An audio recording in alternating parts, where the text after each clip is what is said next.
So, someone shared this video with me on WhatsApp. So, मैंने सोचा कि इस पे एक रिएक्शन वीडियो लाजमी बननी चाहिए. So, ये वीडियो का टाइटल है all doctors must watch this video. ये एक पाकिस्तानी किसी ड्रामा का सीन है या फिर कोई शॉर्ट फिल्म है जो डॉक्टर्स पे बनाई गई है. सो देखते हैं कि इसमें क्या मैसेज दिया जा रहा है. तबीयत ठीक है कि नहीं? जी. खुराक ठीक ले रही हो? दूध, फल, सब चीजें लेती हूँ. अच्छी बात है. बीपी चेक करो.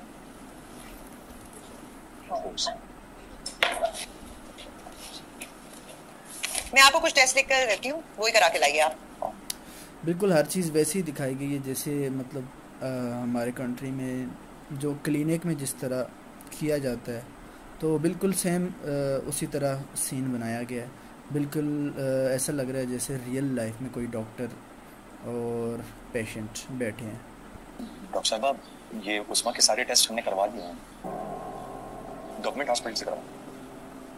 गवर्नमेंट अस्पताल या कोई और, मैं उनके टेस्ट को नहीं मानती. जहां से मैंने आपको कहा है ना, जिस लैब से, आप बस वहीं से करवा के लाए.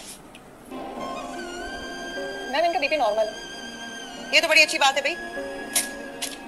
ये मैंने लिख दिया है लेबोरेटरी का भी, इधर से टेस्ट करा के लाइए, फिर इनका इलाज शुरू करते हैं. डॉक्टर साहब, इसी लेबोरेटरी से टेस्ट करवाने जरूरी है क्या? इसी लेबोरेटरी से कराना.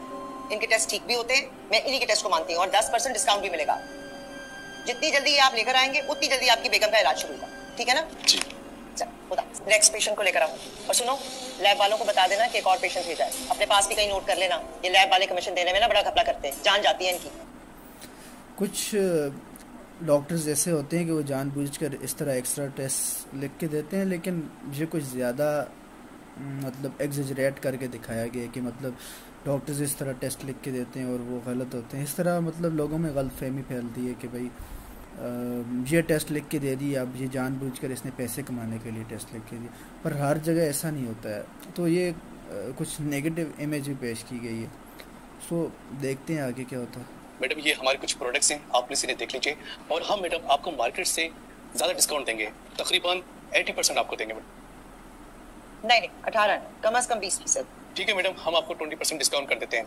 लेकिन मैडम जितनी ज़्यादा सेल हो. एक चीज़ समझ नहीं आ रही, 18 और 20 में कितना एक फ़र्क होगा.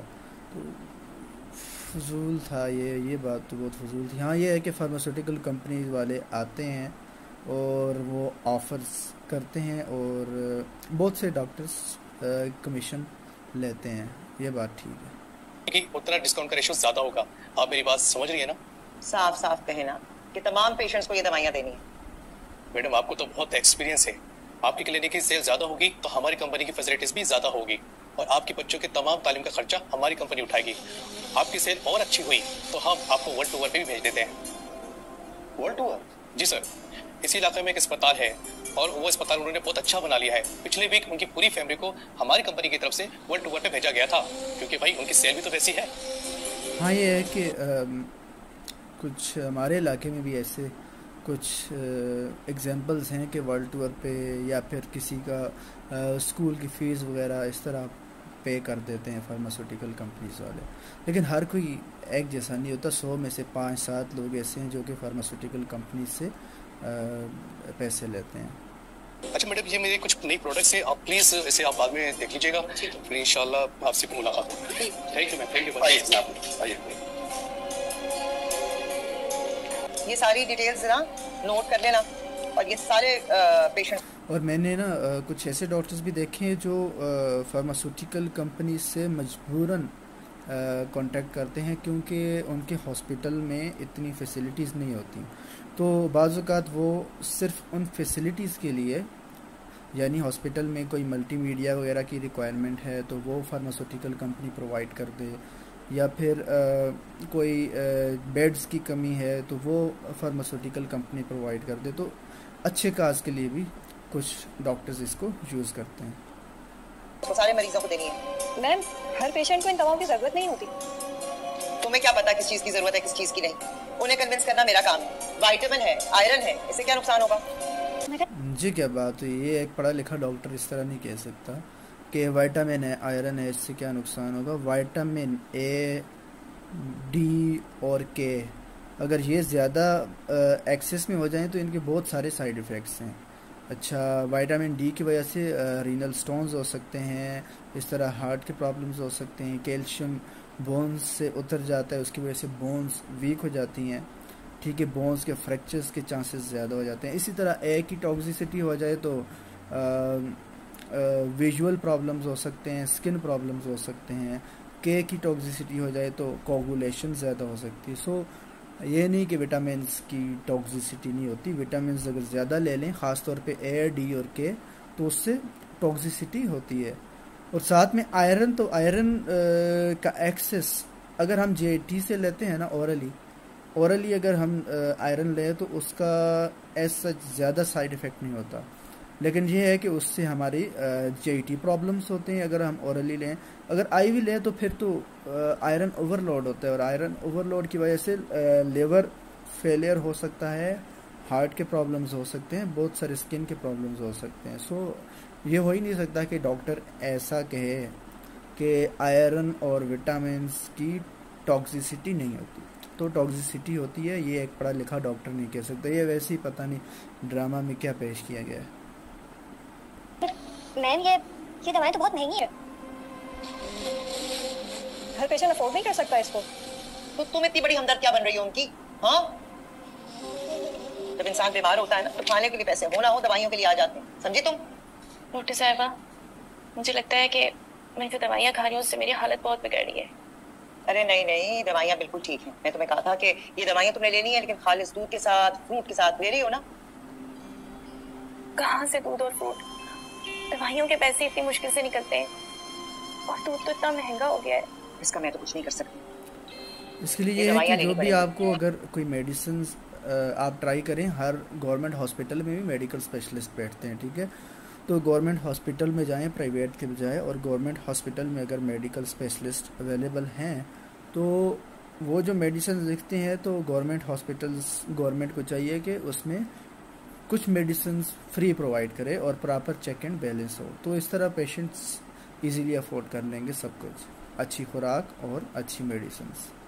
हाइपोटेंसी की हैं, अब इनके साथ खालिस ग़िज़ा बहुत ज़रूरी है। अच्छा, अब ऐसा करें मेरी दवाइयाँ बदल दें। अच्छा चलो, दवाइयाँ बदल के देखते हैं। ये टेस्ट लिख के दे रही हूँ, ये करा के लाओ, फिर दवाई बदलते हैं। टेस्ट? अभी तो आपने एक हफ्ते पहले इतने सारे टेस्ट करवाए थे। हाँ तो तुम ही कह रही हो ना दवाइयाँ बदलनी है, उनके लिए टेस्ट जरूरी है। मैं सरकारी अस्पताल से करा लूं? मैंने तुम्हें कहा था ना, पहले भी समझाया था, सरकारी अस्पताल से नहीं, जिस लेबोरेटरी से मैं कह रही हूँ ना उधर से ही करा। मुझे सिर्फ उन पे भरोसा है, वहां से करा के लाओगी तो फिर ही मैं तुम्हारी दवाइयाँ बदलूंगी। ये ठीक है, खुदा हाफिज। खुदा हाफिज। सारे पेशेंट हो गए ना? जी, ये आखिरी पेशेंट था। थक गई। मैम, शायद आप भूल रही हैं, आपने इस पेशेंट को जो टेस्ट लिख के दिए वो आपने पिछले हफ्ते इनसे करवाए थे, वो रिपोर्ट्स इनकी फाइल में है। मैं कुछ भूल नहीं रही।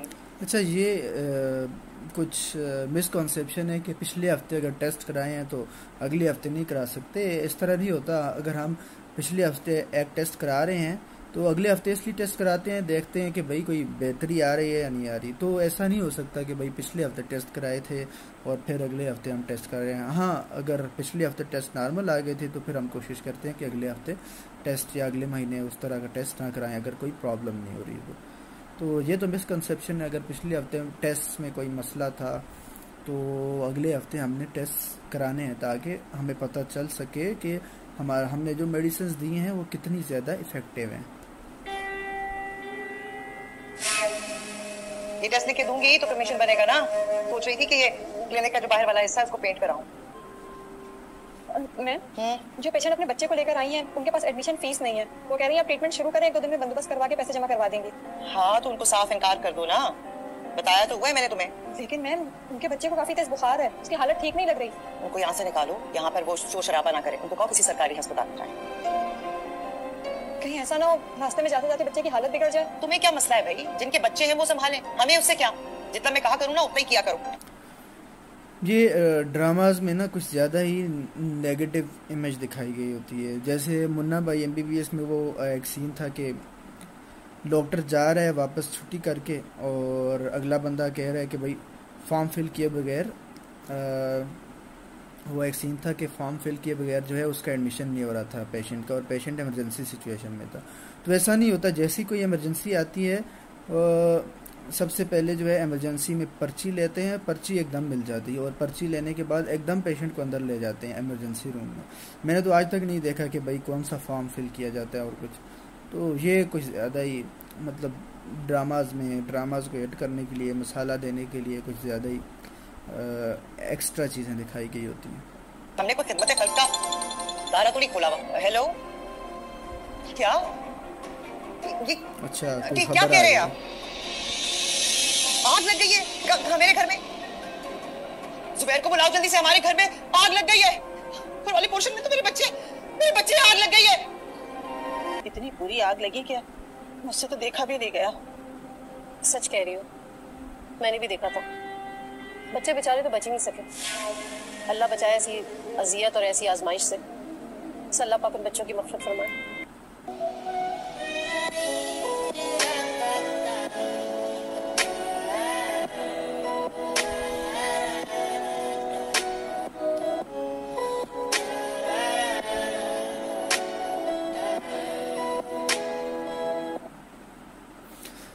सो आखिर में एक सैड एंडिंग दिखाते हैं कि भाई as you sow so shall you reap. मैं ये नहीं कहता हूँ कि ऐसे डॉक्टर्स नहीं होते, ऐसे होते हैं लेकिन बहुत कम होते हैं।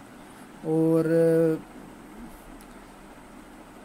बाकी कुछ ज़्यादा ही एग्जिजरेट करके इसमें इस सीन में बताया हुआ है कि भाई डॉक्टर्स ऐसे होते हैं। ये एक नेगेटिव इमेज जा रही है। हर बंदा ऐसा नहीं होता।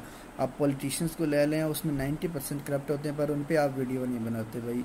और अगर 100 में से 10 डॉक्टर्स ऐसे हैं तो 90 अच्छे भी हैं, तो 90s को तो कंसीडर किया जाए। मतलब वो 90s अगर खिदमत खल्क कर रहे हैं तो उनको तो कंसीडर किया जाए, बल्कि जो 10 ख़राब होते हैं उनकी वजह से सारी एक फील्ड को ना आप बुरी नज़र से देखें।